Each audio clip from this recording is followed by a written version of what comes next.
Hi, I'm Jessica Mitchell, winner of Future Chef 2019. Today I'm going to be showing you how to make butternut squash pasta with sautéed spinach and caramelised red onion. The first thing you're going to want to do is cut them in half, cut your butternut squash in half, get all the seeds out and score it before you put it in the oven. You're going to want to put a bit of oil on the top. Because if you roast it, it keeps in all the flavour, rather than boiling it can kind of take away the flavour, because all the flavour goes into the water rather than stays in the vegetable. Whilst the butternut squash is in the oven cooking, it's at about 180 degrees, so it can get soft in the middle and a bit crispy on top, and get a lot of flavour packed into it. We're gonna make the pasta. So you want to use 00 flour. I mean, plain flour can be used, but 00 flour is finer, so it's what is used for pasta. And you just tip that onto the table. That's 500 grams of flour, and you want to make a well in the centre of it, quite a wide well, because it will make it easier. To the 00 flour, you're going to want to add about 300 grams of egg yolks. Egg yolks are predominantly used for pasta because it just brings a richer flavour, because the egg yolks are the richer part of the egg.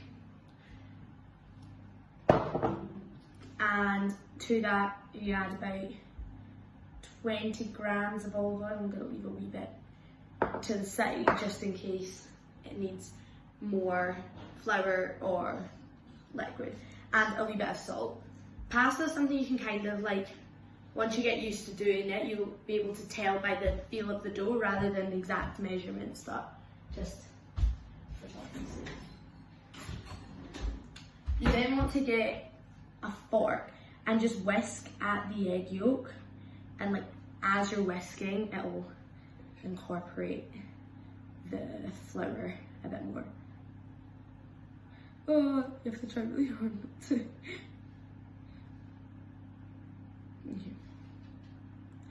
And so, once you've got your dough mixed in and ready to be worked and kneaded, you'll want to start kneading it for maybe 5-10 minutes to get it a nice smooth dough, because it looks a bit rough to begin with.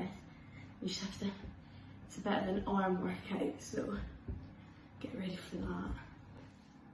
Now the dough's come together well and it's ready to be rolled out, you just need to put it in the fridge to relax before you can roll it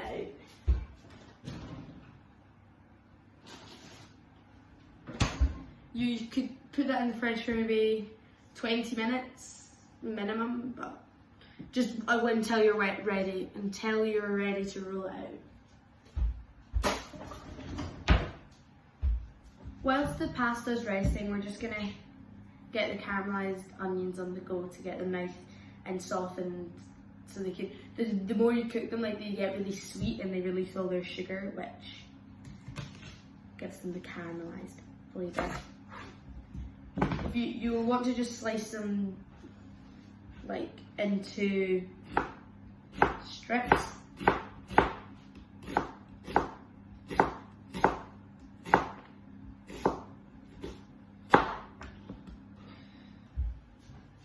Once your onions are sliced, you're going to want to add them to a pan with a couple of tablespoons of melted butter in it, and put it on at a medium-low heat just to sweat off and go translucent, and eventually the sugars will break down enough to go sticky and sweet.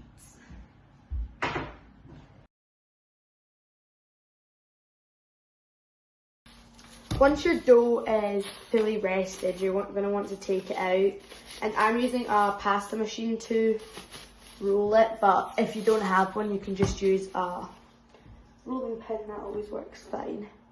You'll want some pasta flour to dust it to keep it from sticking, and a wee bit on the machine if you're using one, and some on the dough. To make it easier to work with, I would cut it into 2 or 3. I'm going to do 3 because I find it easier. I find just how the smaller it is, I find it much easier to work with to get it through the machine. Now that your dough is like rolled out and looks smooth, you're going to want to start moving it to the thinner settings to get to the thickness like you want, because you want nice and thin pasta. And I just do it. My settings go up to 9, and I usually take it to 6 or 7. But you'll tell, like, you can usually, when you put your hands behind it, you can see your hands through it, and that's when you know it's the right thickness.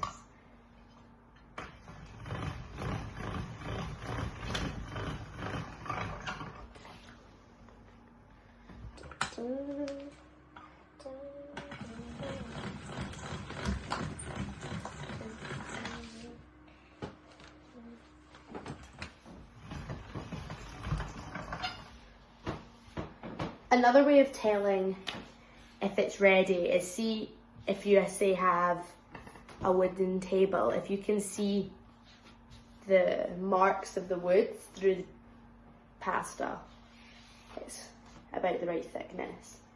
I'm going to take it to 8.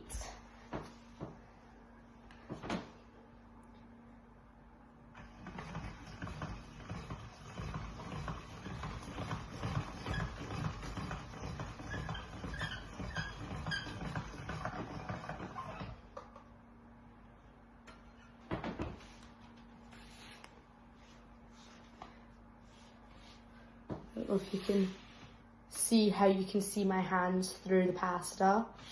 So that's the thickness that I'm going to keep this one at.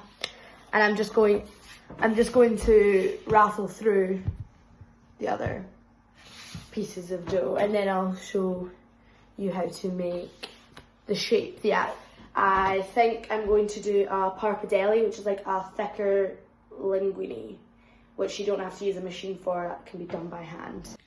Now that your pasta's folded and rolled out, ready to be cut to the shape that you want it to be, you take a knife and make sure it's a sharp knife because it makes it easier, because as you're cutting it, if it's a blunt knife and you're having to push down on it, you'll be squishing the pasta together, which will make it a lot harder to unfold it after you've cut it.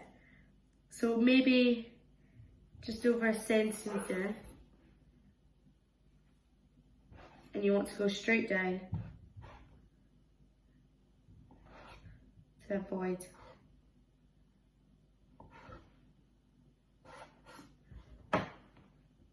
chopping it. So once you finished it, you're able to unfold it, and as you're unfolding it, it will create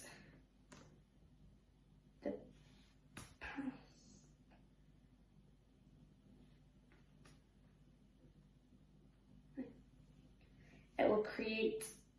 pappardelle. It's quite long, pappardelle, but you can cut it if you want.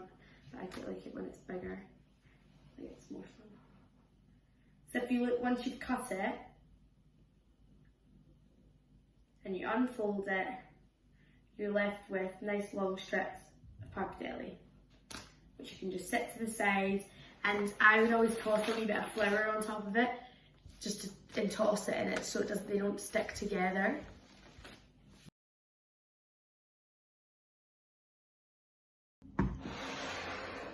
For the next part, like this is for the sauce, you're going to want to get your butternut squash out of the oven, and I've just spooned it into a bowl and use the hand blender to blend it a wee bit. And then you want to add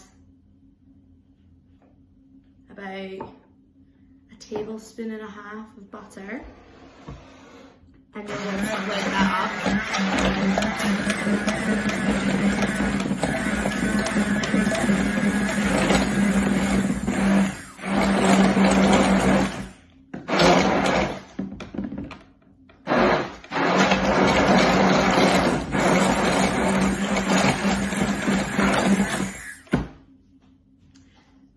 some salt, just a generous pinch.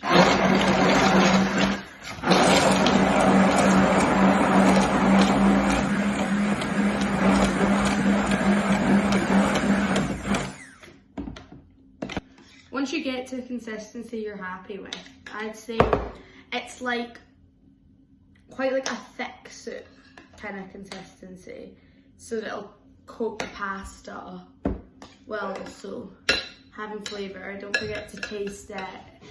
Change the seasoning if you want. I'm gonna add some Parmesan to it. You'll want to add maybe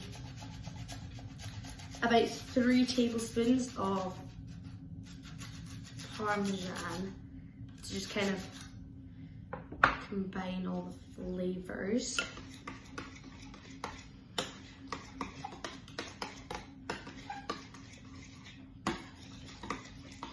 And bring salty.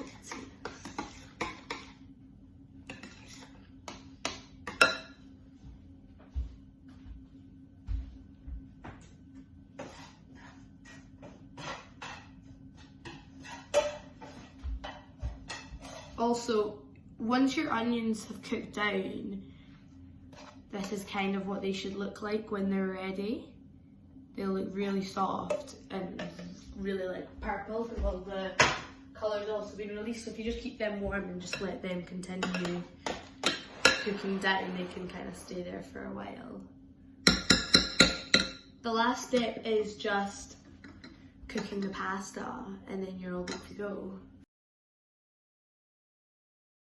So if you get a large pot of cold water and bring it to the boil with a really big pinch of salt, because the more salt that's in the water, like the flavour will be put into the pasta, so the pasta isn't bland on its own, it's gotten flavour from the salt. Now that the water's boiling, all I'm going to do is add in the pasta. I'm not going to add in too much at a time because then the temperature will drop too much and then the pasta won't be able to move at the same time, so it'll become starchy and stodgy, and it's not what we want.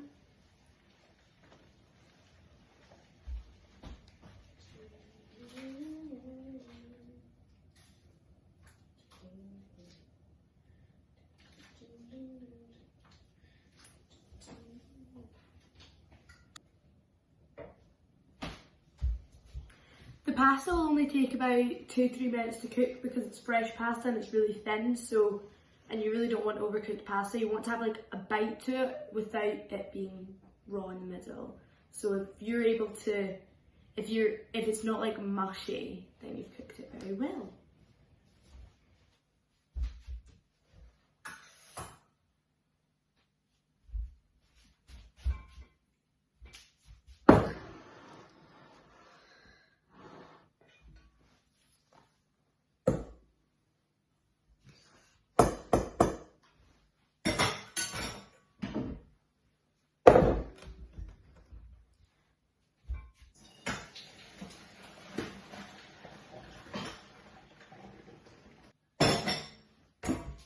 When you drain the pasta, you'll want to make sure that you are keeping some of the pasta water because that's packed full of flavour from pasta, and it also helps to bind the sauce together when plating up.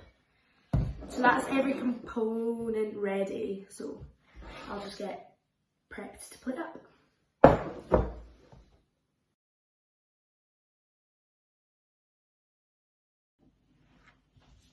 Now that everything is done, the last thing is obviously plating up. I've chosen a pasta bowl, because it's pasta, and I've mixed in the sauce into the pasta with spinach.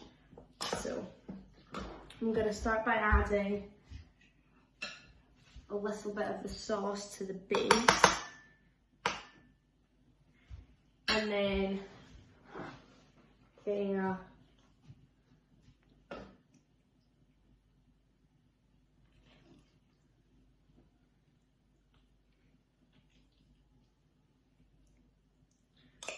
portion on there.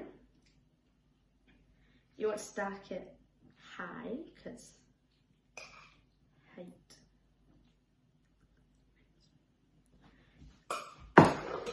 And then you'll want to grab some of the caramelised onions you did earlier and put them onto the top.